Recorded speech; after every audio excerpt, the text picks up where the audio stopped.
Placing a shield button. We've got our door with a red button and we're going to change it out to a black button.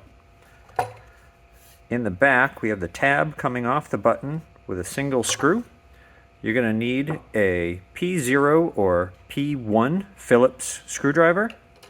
Simply remove the screw. Button will slide straight out. From the front you'll see the 4 switches behind the button. We'll put the new button on and you'll see it. The holes here align next to the plate. We're going to take the screw either from the kit. The kit comes with a screw, or use the old one. You're going to put it in at a slight angle like that. And we're just going to tighten it in. And we're just going to keep tightening. That's a little loose.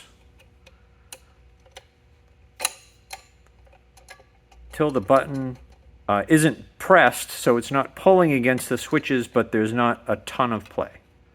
Right? Pretty simple. That's pretty good. And we're all set.